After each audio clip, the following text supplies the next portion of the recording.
Welcome back to the channel, guys. So on the last video, if you guys haven't checked that out, we got this old Bultaco Alpina running after a few years of sitting. So now we're gonna start tearing this thing down and get it cleaned up and looking how it's supposed to. So the goal for today is basically get this thing down to the frame and kind of figure out all what I need to order. I know most of what I need to get, but I am going to try to save as much as I can original on this bike, obviously, to save money on the budget and just to keep it mostly original parts. So as far as like the fiberglass, all that stuff is pretty nice on it. I know I'm going to have to get like a seat cover, seat foam, and obviously cables, all that stuff probably, tires. So, but I really don't know too much about this bike, so there could be a couple things that I don't know that I need. So gonna get it taken apart here and get a good look at all what this bike has to show. So I didn't want to leave off kind of like a boring part where we're just kind of tearing the bike apart and doing a bunch of time lapses. So that's what kind of why this video took a little bit longer than I wanted. But here we are.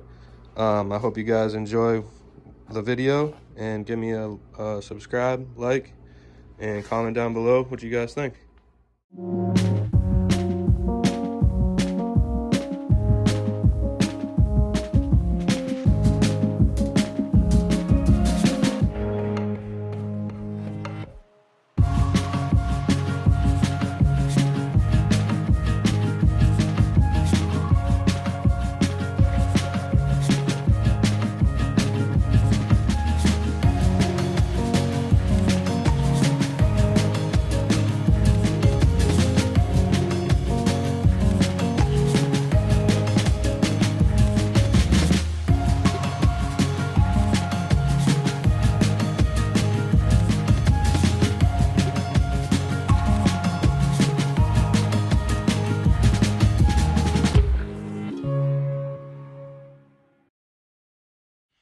I got the motor out.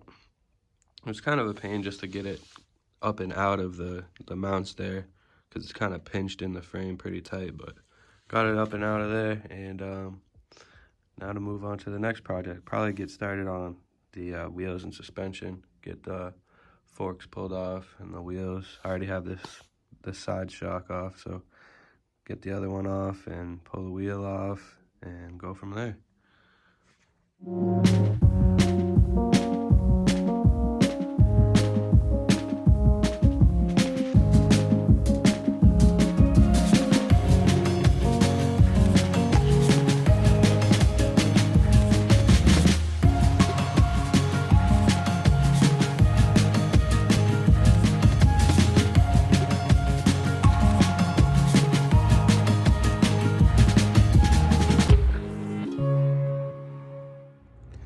All right, so we're back on the Bultaco today.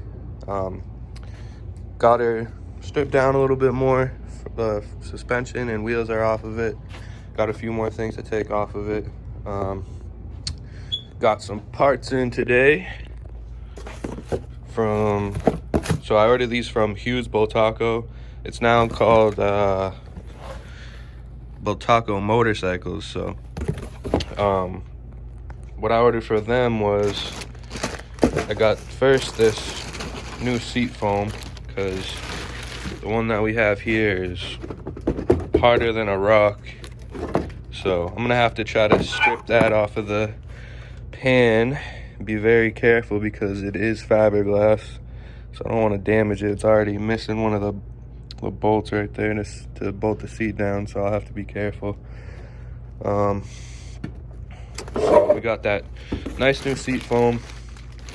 First thing I like to do whenever I get parts is check them against the old parts and make sure that they're right. I mean, it's kind of hard to tell with that seat cover. I mean, that seat foam looks pretty good.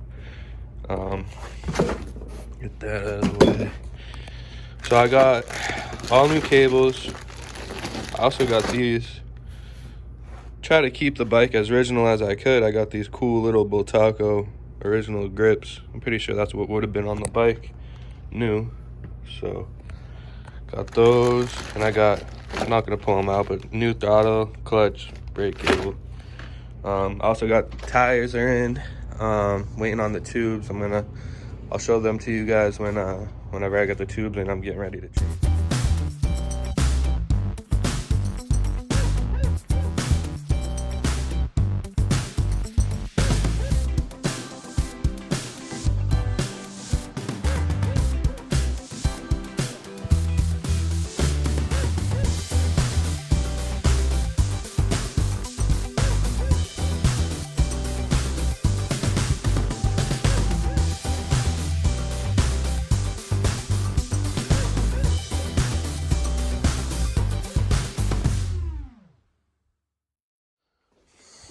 So my intentions with this, being that it runs really good and it's got great compression, all that stuff, I'm not gonna mess with the internals. I don't want to, take the motor apart or anything like that. So I am gonna pull the side case off right here, because this clutch arm is definitely a little locked up. So you should be able to pretty much move this by hand. This thing doesn't want to move at all. And if you watched the last video, you would have saw that we had some issues with it not returning. So I'm gonna take a look at that. I already had this cover off when we were messing with the clutch, so there's only a couple bolts holding that in, but we'll get this taken apart here and take a look in there, see what's going on with that, and then I'm gonna probably polish most of this motor. I'm definitely gonna polish up the side cases really good, go in and paint the black in there like it's supposed to be.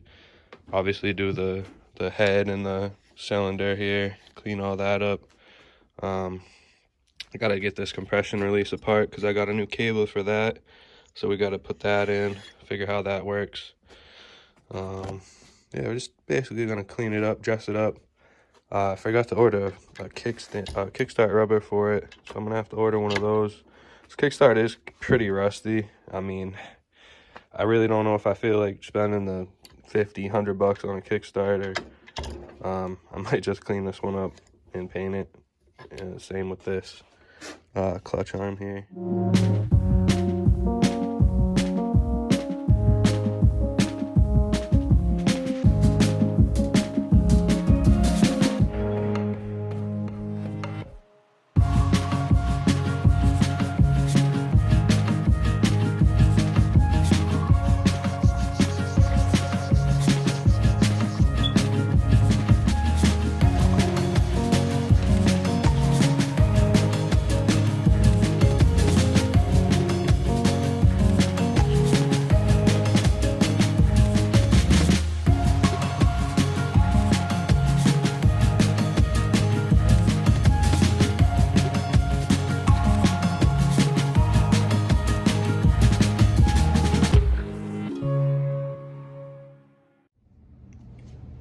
Alright guys, we got this thing really nicely cleaned up now. There's like no oil or grime pretty much anywhere on this bottom end, so I'm gonna leave that like that for now.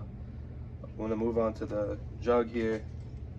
Probably gonna pull off this intake, all this wire tie and stuff holding these insulators on, and I'm probably gonna hook up the drill and a wire wheel and just get all this scaly paint and stuff off here, and any like loose corrosion and stuff.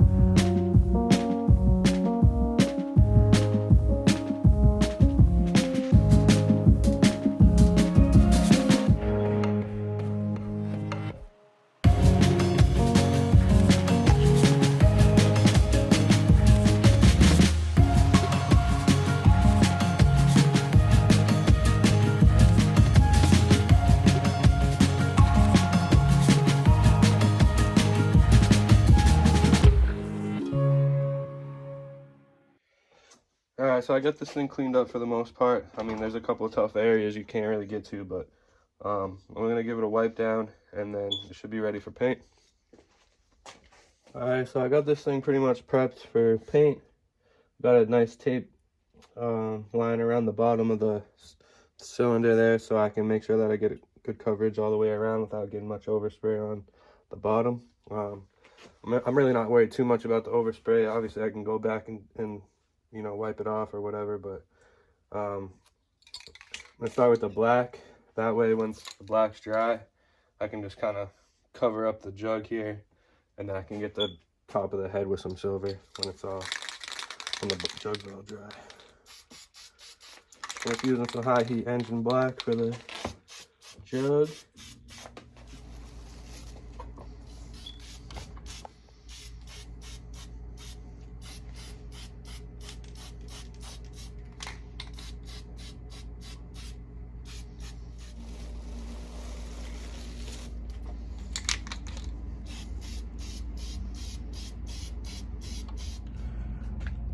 Alright, so we got the first coat on the cylinder. Looks pretty good. I'm gonna let it sit for a few, and I'll probably hit it with another coat and then let it dry probably overnight, and then I'll come back and do the head tomorrow. But it looks pretty good. Not bad. So I figured I'd give you guys an update on this clutch arm. So it was, you know, pretty seized in there. This thing should move freely because it only has a little bit of tension on this spring to spring back. So the thing was pretty much completely seized. That was most of our clutch issues. So I just let this thing soak for a couple of days with some PB Blaster, and I just been kind of slowly working it back and forth, and I got it freed up a little bit. So I'm gonna probably film the rest. Hopefully we can get this out, and I can just clean it up in there, grease it up, and it should work perfectly fine. So it's starting to come out of there. There we go. Jesus. Alright. Sweet. So we got the clutch arm out, and you guys can see what I'm talking about.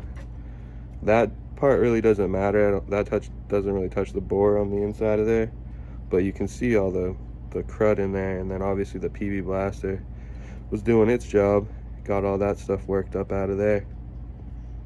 So I'll probably run this on the wire wheel, get it cleaned up. It does look like there's some sort of O-ring here, probably did not let water in, and that is completely trashed.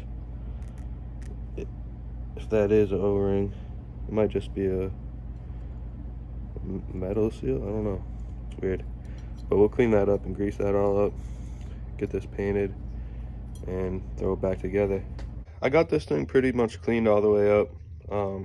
As you can tell, it's actually in pretty rough shape. Still gonna use it. I think it'll be fine. I mean, it's not really a structural thing, it's more just intended to rotate kind of and pull the clutch. So it's pretty chewed up down here. I might run a file along some of these rough edges just to clean them up and smooth them out, and then I'm gonna grease it up and throw it back in the cover after it's all polished. So I got this bore all cleaned out. Rest of the cover is pretty clean, and nothing gets you more upset than when your brand new can of brake clean, carb clean, whatever, falls off the bench and snaps the sprayer right off. That's the worst. Still gonna use it though. That's your ass. Not wasting that can. So we got the clutch arm out, cleaned up, ready to go back in. I gotta polish up that cover. So on the motor, we got the jug painted up. It looks pretty good. I'm gonna go ahead and paint the head now, and probably let it sit for a couple hours. And while that's drying, I'll probably end up polishing that stator cover, so that's all set and ready to go on. So that's gonna probably do it for today's video. We got the motor all the way painted, and looks pretty good. Next step's gonna be Scotch-Brighting this and giving it a coat of polish, just a light polish, nothing crazy, and then throw it back together, and that's pretty much gonna do it for the motor. So follow along for the rest of the videos. Got a bunch more left to do, obviously, but it's gonna be pretty fun. So hope you guys enjoyed it, and yeah, catch me on the next one.